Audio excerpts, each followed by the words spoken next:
A Boeing 737 MAX flew itself into the ground. As far as the software on board the plane was concerned, the crash was on purpose. There's a text message sent by one of Boeing's own test pilots 2 years before any of this happens that reads almost like a confession. We'll get to exactly what it says and exactly why it mattered so much that a federal judge would later call it evidence of fraud.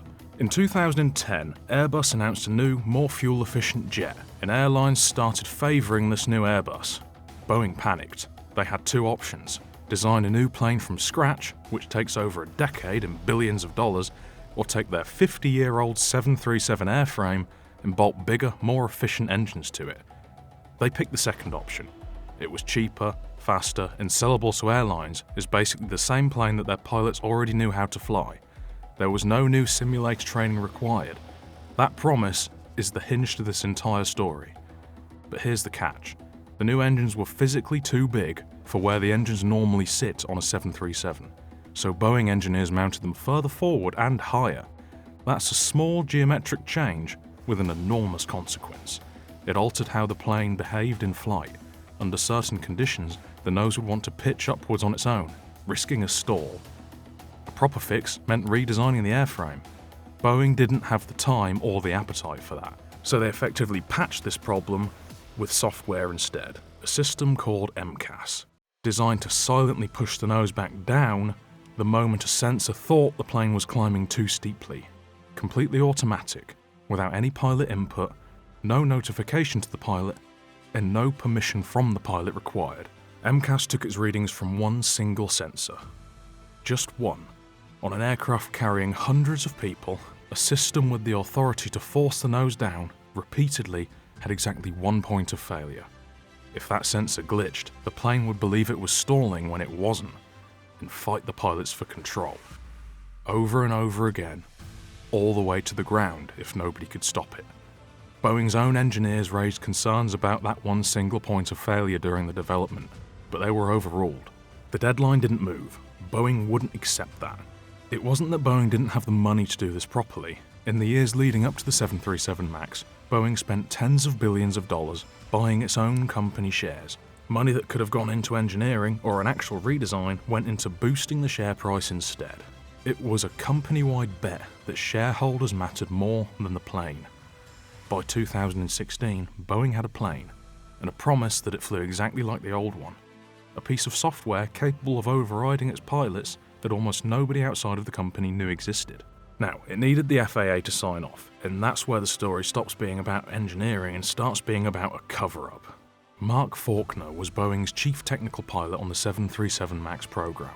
This was a man responsible for describing exactly how the plane systems worked to federal regulators. In 2016, he texted a colleague that MCAS was running rampant in a flight simulator, completely out of control, and that he'd unknowingly lied to the FAA about how the system behaved. He wasn't sounding an alarm up the chain, he joked about needing a drink and did nothing. That message sat buried in Boeing's internal files for 2 years. Regulators didn't see it until after the first plane had already gone down. Faulkner wasn't the only one. When Boeing was later forced to hand over hundreds of internal messages to Congress, one line from a company test pilot stood out from all the rest. He described the plane as being designed by clowns, who in turn are supervised by monkeys. Written in 2016, 3 years before the crashes, by the very people building it. So why did Boeing hide all of this MCAS technology? Well, Boeing had promised airlines that the MAX needed zero extra simulator training. That was the entire commercial pitch. The 737 MAX flew exactly like the original 737, so the pilots needed no extra training. The MCAS secretly helped to control the plane, designed to make the pilot feel like they were flying the same old original 737. Southwest Airlines reportedly had it written into their contract. If the new plane needed simulator training, Boeing owed them a rebate worth roughly $1 million per aircraft. So the initial disclosure of MCAS got a single obscure line, buried in reference documentation almost no working pilot ever read. Most MAX pilots learned the system existed from news coverage only after the first crash. So what about the regulator meant to catch all of this? Well, the FAA had delegated large parts of the plane's own safety certification back to Boeing's engineers, a process called Organization, Designation, Authorization. Boeing was in practice grading its own homework on the exact system that would go on to kill 346 people. On October 29, 2018, that theoretical single point of failure stopped being theoretical. Lion Air Flight 610 takes off from Jakarta. A faulty sensor feeds the MCAS bad data, and the system decides the plane is stalling and pushes the nose down. The pilots pull up. MCAS pushes down again. This happens more than 20 times in 11 minutes. A machine the crew didn't know existed, fighting them for control of their own aircraft. Investigators found that the exact same plane had the exact same malfunction on its previous flight just the night before. That crew had survived it because they happened to have a third off-duty pilot riding in the jump seat who recognized what was happening and told them to flip a pair of cutout switches, killing the power to the runaway trim system entirely. A problem that nobody at Boeing had documented got solved by luck. Luck that flight engineer happened to be on the flight. One extra pair of eyes in the cockpit who had seen something like it before. The next morning, Flight 610's crew didn't have that one extra pilot. They had the same faulty sensor, the same silent system fighting them for control, and none of the institutional knowledge that had saved the plane less than 24 hours earlier. 26 times, the nose was pushed down. 26 times, they hauled it back up by hand. In the final moments, the captain, physically exhausted from wrestling the controls for 11 straight minutes, handed the controls to the first officer, who had even less time to react. They lose the fight. 189 people die 13 minutes after takeoff. In a stretch of the Java Sea, barely deep enough to swallow the wreckage, Boeing's public response isn't to ground the fleet, it's to quietly steer the narrative towards pilot error. 5 months later, it happens again. March 10th, 2019, Ethiopian Airlines Flight 302. The same aircraft, the same failure, the same software fighting trained pilots for control. 6 minutes after takeoff, 157 more people are dead. This time, the world doesn't accept pilot error. Within 72 hours, country after country ground the Boeing 737 MAX. The United States, notably, is one of the last countries to ground the aircraft. The grounding lasts 20 months and cost Boeing an estimated $20 billion. It took a second identical crash and a global grounding for Boeing to publicly admit MCAS was the cause. Boeing's CEO at the time, Dennis Muhlenberg, was fired that December. Here's where you'd expect some kind of personal reckoning. Instead, he walked away with no severance. Boeing was careful to say that publicly, but he left with over $60 million in pension and stock benefits he was already contractually owed. The man in charge, while Boeing chose deadlines over safety, left the company richer than most people will ever be. No one at the top of Boeing lost money over this, but 2 people further down the chain who tried to stop it lost everything. John Barnett, a lifetime Boeing quality manager, spent years flagging defective parts being rushed into planes to hit production deadlines at the company's South Carolina plant. He filed a whistleblower complaint in March 2024. In the middle of giving deposition testimony against Boeing, he was found dead in his truck with a gunshot wound.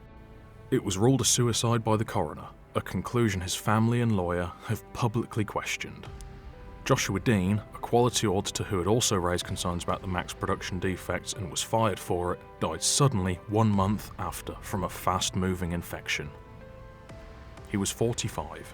2 Boeing whistleblowers, both dead within weeks of each other, at the exact moment their testimony mattered most to a live federal case. Correlation isn't proof of anything, but it's the kind of detail that tells you exactly how much was riding on this story staying buried. Then, on January 5th, 2024, a door blows clean off of an Alaska Airlines 737 MAX at 16,000 feet, ripping a hole in the fuselage mid-flight. Nobody dies, by pure luck, of an empty seat row. Investigators find the bolts that were supposed to hold that panel on simply weren't there. Removed during production and never reinstalled. The issue was never caught. 5 years after software cover-ups kill 346 people, missing bolts nearly did it again. In that reopened a legal case everyone thought was already settled. In 2021, Boeing had already cut a deal with the Department of Justice, a deferred prosecution agreement, pay $2.5 billion, stay clean for 3 years, and admit to conspiracy to defraud the FAA. Then they can avoid an actual criminal conviction. In early 2024, right around the door plug incident, the DOJ concluded Boeing had violated that agreement after the door blew off in their probationary period. The criminal case came back to life. Boeing agreed to plead guilty to a single felony fraud charge.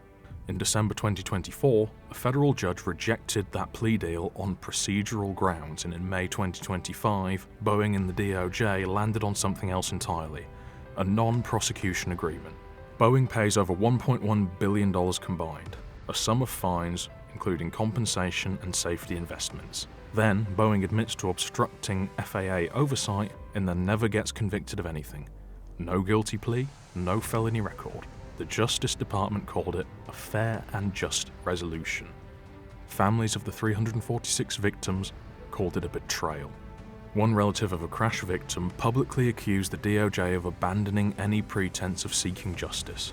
The 737 is back in the sky right now, and it's probably the plane carrying some of you the next time you fly. Boeing stock, 6 years and 346 deaths later, is worth more today than it was the week before the first 737 MAX crashed. That's not a company that got away with a mistake. That's a company that ran the numbers and decided that 346 lives were a cost, not a consequence. That's the economics of a story, and that's Storynomics. Subscribe, and I'll see you in the next one.